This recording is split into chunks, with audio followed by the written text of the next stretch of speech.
Yeah. Turn the mic up. Draft boys ready. Let's go. While they chase headlines, he's digging through the tape. Third string grind, every snap, every rep, everybody talking first round, same names again. Danny in the shadows, finding value in the 10. Stopwatch ticking, notebooks full of ink. Missed by the cameras, but he sees what you think you didn't see. From small schools to backups with a chance. If there's a sleeper on the board, he already made the call in advance.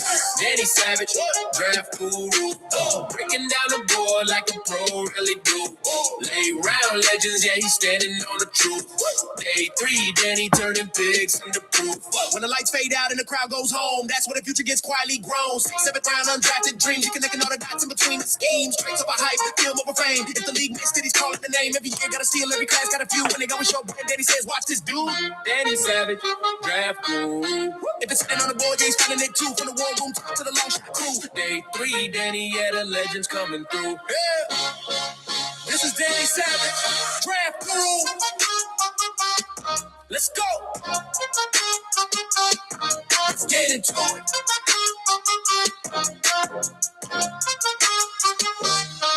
This is Danny Savage, draft guru. Let's get into it. Boom!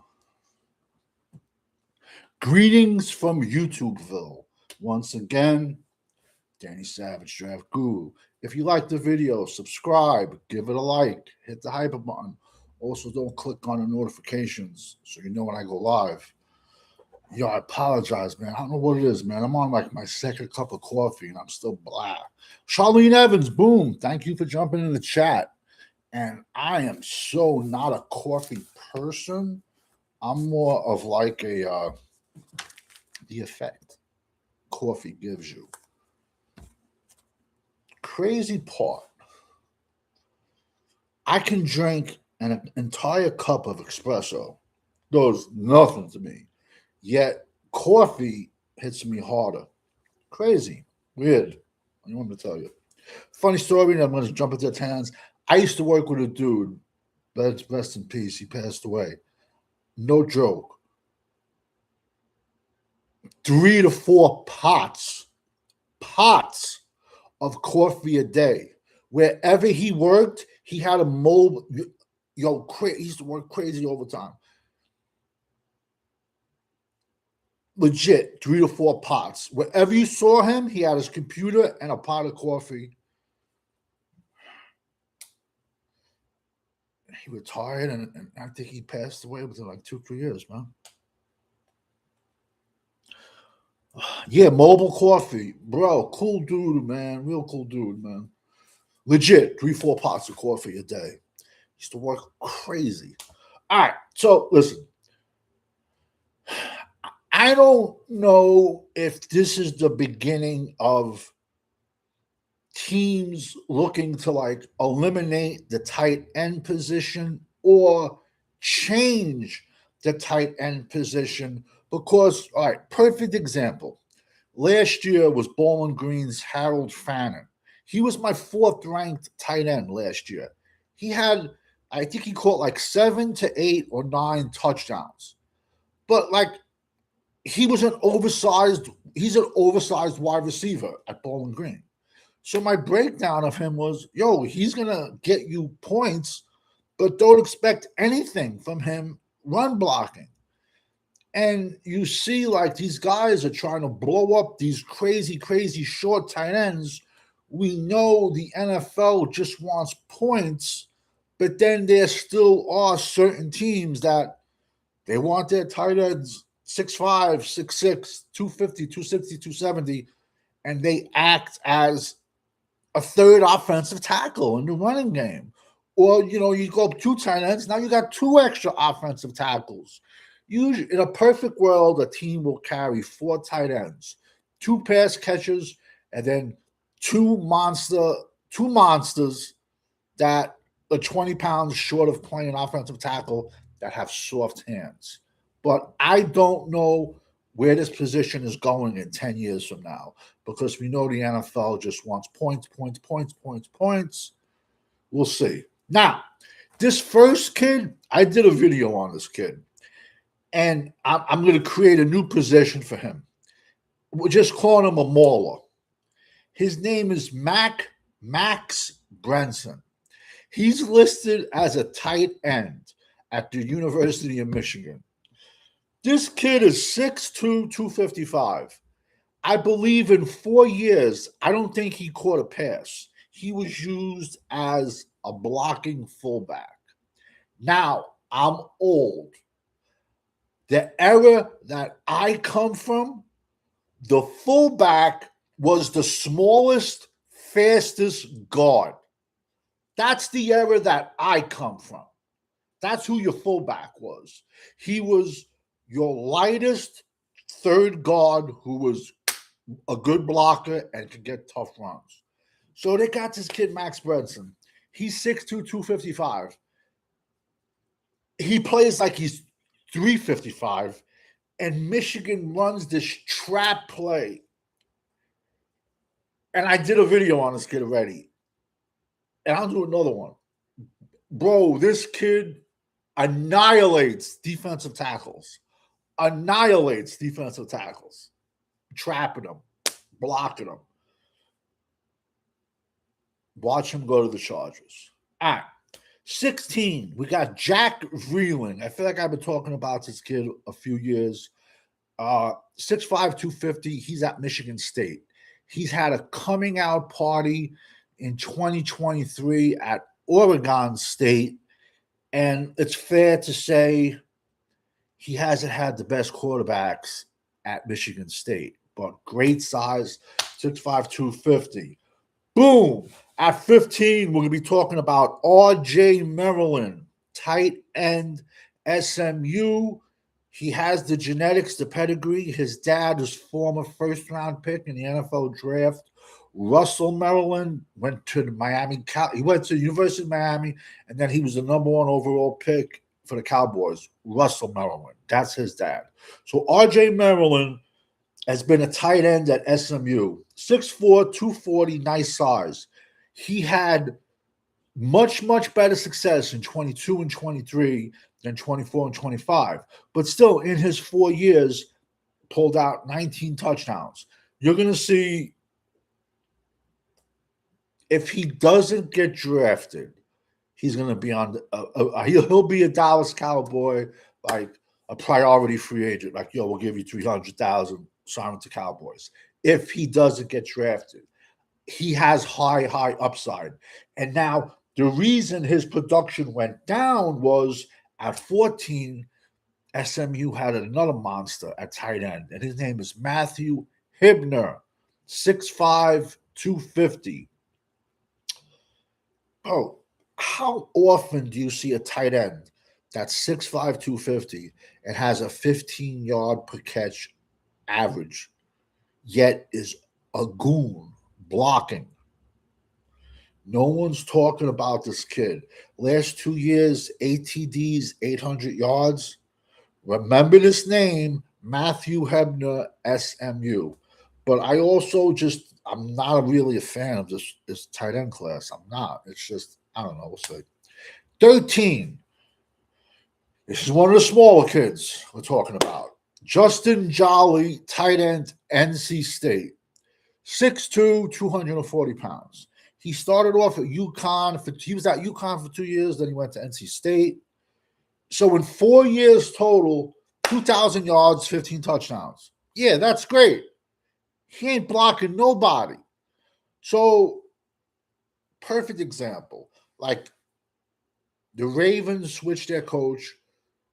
Isaiah Likely, small guy from Coastal Carolina who I liked, followed Harbaugh to the Giants.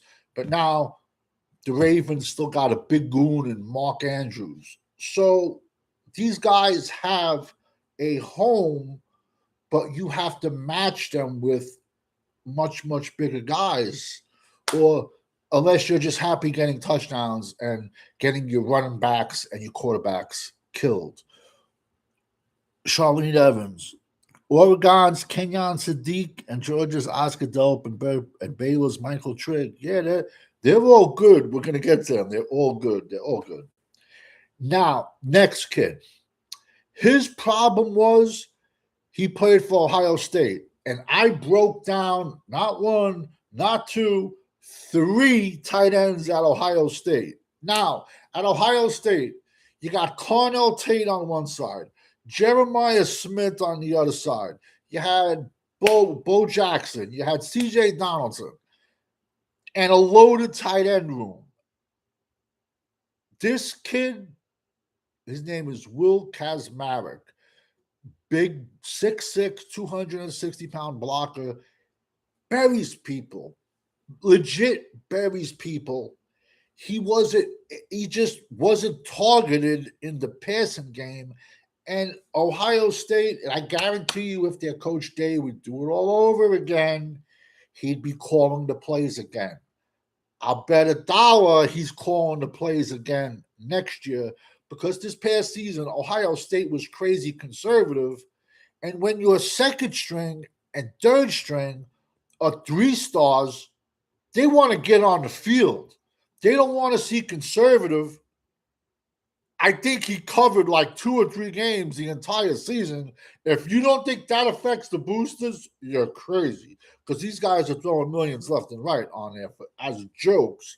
But then if I'm like a recruit and they're playing such a conservative offense and their starters are out there in the fourth quarter, no thank you. I'll go somewhere else to show my ability. I don't know what their offensive plan last year was straight Bazora. But Will Kacmarek, tight end, Ohio State, he will play in the NFL for the next decade. Like I said, goon, soft hands.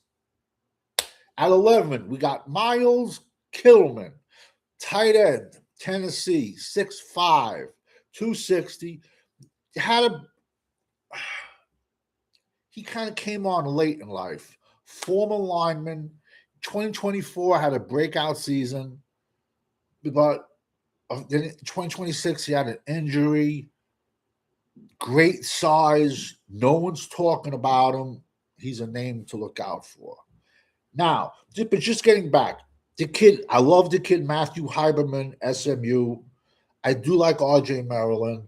The MAULER I gave you, he's just a straight-up fullback being disguised as a blocking tight end.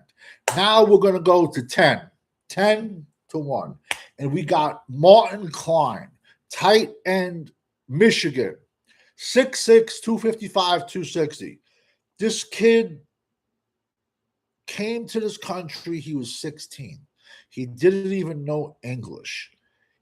I believe in Germany, he was like played rugby and swimming.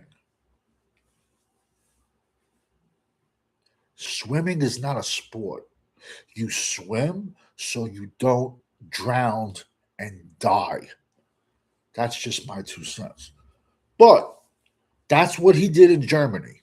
Came to the United States, didn't know English, played, I believe, his only senior year in high school, went to Michigan. This guy's like 6'5", 260. He's not done growing, bro. This guy is an athlete, man. And this guy has a bright future, man, if he gets with the right team and don't ruin him. Next is a kid that no one's talking about this kid, and he's another sleeper, great blocker. He was the last couple of years been behind great tight ends, but now if you get a tight end who's 6'5", 250, great hands, but yet you're asking just him to block, you can't throw that on him where he hasn't been given the chances to catch the balls. And we're talking about Georgia's Oscar Delp. He's my number 9 tight end. Sleeper. No one's talking about this kid. Crazy soft hands. Someone is going to get a steal with this kid. Remember the name. Oscar Delp, tight end, Georgia. I just hope the Raiders don't draft him because that'll be like their third tight end in 3 years. But hey, it is what it is. So now let's see. Dun, dun, dun. We're going to be getting in the top 8. At 8, we got Joe Royer, tight end, University of Cincinnati. 6'5", 250. I'm old school. I like my tight ends to be able to block and be able to go out and catch passes. It seems like some teams are going to the smaller dudes and they'll get you the touchdowns. They will get you the receiving yards, but they ain't blocking nobody for the running game. And if you ask them to stay in, which is stupid, but if they have to, they might get your quarterback killed. But whatever, it is what it is. So at 8, we got Joe Royer, like I said, 6'5", 250. Last 2 years, 1,000 yards and 7 TDs. Yet, who's talking about him? Nobody. 7, we're getting one of the smaller guys. Eli Stowers, Vanderbilt. It was him and the Diego Pavia show. 6'3", 235. Excuse me. Athletic. Very athletic. It's just we're getting that smaller guys. So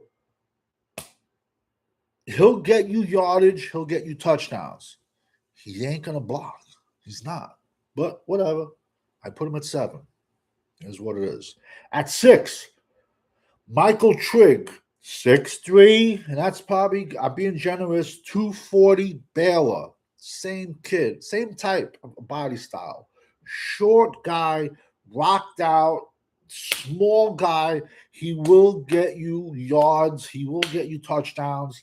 Is he going to block for you? No. I'm sorry. At 5, and this is like everyone in the world's number 1 tight end. For me, he's 5. And his name is Kenyon Sadiq. Ripped. He's ripped. He's shredded, jacked, brolic, whatever you want to call it, diesel. Back in my younger years, which I got a lot of proof still, a lot of pictures, I've always said, if you weighed under 240 pounds, you're not diesel.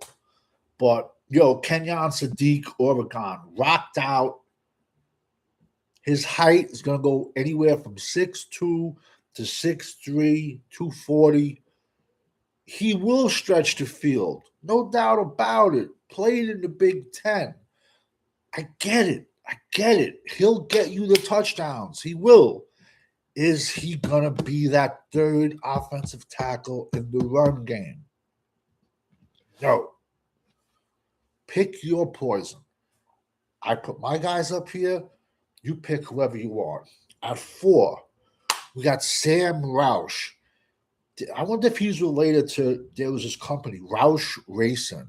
I don't know if they're still around. But Sam Roush, tight end, Stanford, 6'6", 250. Solid production, great size. And ironically, in the last decade, Stanford's been putting out some good tight ends. Even throughout the years, Stanford puts out some good offensive linemen, bro, once in a while. I'm showing my age. I was like in grammar school, bro. Bob Whitfield, bro. Played for Atlanta, played for a few teams. The guy was a monster. He went to Stanford. David DeCastro, first-round guard. I think he came out in the Zach Martin draft. I'm not sure. DeCastro played like a decade with the Steelers. Straight baller. So Stanford, and now, when you're going to Stanford, you're smart. So you're smart, you're a killer. Jimmy Johnson used to say, as long as the guy has a high IQ, I can reason with him. And that's why Jimmy Johnson was really the only coach that controlled, to an extent, Charles Haley. Charles Haley had his issues. Charles Haley was brilliant. When it came to football IQ, he would go into the Dallas, when Dallas was doing the offensive meetings, he would go in there and tell Troy, okay, when you're in this coverage, the linebackers are going to be doing this. When you're in that coverage, when you're in this set, the defensive backs are going to be doing this. And Troy Aikman was like blown away because a lot of times players don't even know what their job is. Yet he knew what every level, first level, second level, third level, he knew what every level of the defense was going to react to whatever coverage Dallas played. Charles Haley was brilliant football IQ, one of my favorite defensive ends of all time, but brilliant. But he had that craziness to him, which I love. It's football. We're not playing pool, people. At tree, uno, dos, tres. Tanner Kozlaw, tight end, Houston. 6'6", 250. He's put on size. I want him to put on more size. The kid is a highlight machine, red zone threat, just goes up and snatches the ball out of the air. He put on weight to get to the Senior Bowl. He put on weight, and then he even put on weight at the combine. The mad scientist in me, this kid has the frame to be 265. He has to put on weight to be a complete tight end. But this kid's, I like him a lot. Number 2, Eli Raridon, tight end, Notre Dame. 6'6", 255. What do you notice about me? I'm old school. I like my tight ends big. Blocks like a tackle, and he'll go out and he'll stretch the field and catch the ball and catch passes. Why do people make this game so much harder than it has to be? Because and I try to break it down to the simplest level. It's basic X's and O's, people. It is, man. People just try to break it down. People just try to make it. They use these big fancy words, and half of the times they're effing idiots and don't even know what the words mean. Fifth Quarter Cowboys show the other last week. You try to use these big words and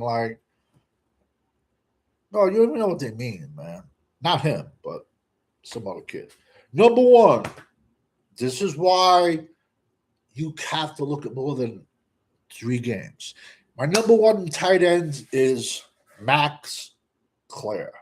Now, last year I did a video. Max Klare was at Purdue in 2024. Purdue, I think, won 1 game. And before that, Dylan Thiemann played at Purdue. Max Klare was at Purdue. This other kid, The Undertaker, Will Held, they all went in the portal. Thiemann, Oregon. The Undertaker went to Clemson. He's staying in. He's going to come out next year probably. So my Max Klare, I'm watching Purdue getting destroyed, but I'm seeing this kid, Max Klare, 6'4", 6'5", 250, not giving up, playing great. And I'm like, this kid has to get a bag. And I did a video on him in 2024. So jumps in the portal, goes to Ohio State. A little bit banged up, but also like, all right. I don't know who was Ohio State's offensive coordinator this year, but I know Coach Day gave up his play calling. I guarantee you this year he's taking it back. Because like I said, it used to be always they'd be up 66-0, and then you'd see your second stringers, third stringers in the second half. But yet now they just played so conservative, and their starters are playing in the fourth quarter, and then maybe their second, third stringers is getting 1 to 2 minutes of play. Yet those kids could start at any other college I'm going to say F your bag, and I'm going to go to another college and show my skills. So long story short, their offense was crazy conservative. Max Klare should have had 1,000 yards and 12 touchdowns, but what do you want me to tell you? But then this is when I hear you say, people, oh, I got to watch 3 games on people, yet they don't know like all the colleges they went to. So how do you give someone an accurate grade if you didn't watch games on all the schools they went to? It is what it is. I will get 13 more tight ends out. It's just not a fan of this tight end class. Out of I don't know, it is a pretty bad left tackle class. Oh, man. So I think either I don't know. It's tough. Flip a coin. Left tackle or tight end is the worst position in this draft. If you like the video, subscribe, give it a like. It is what it is. Mañana, probably going to start offensive line. I got to drop probably 100 offensive linemen because tackles, guards, centers, where other guys will give you 10 people. Helen Keller can give you 10 people, man. Come on.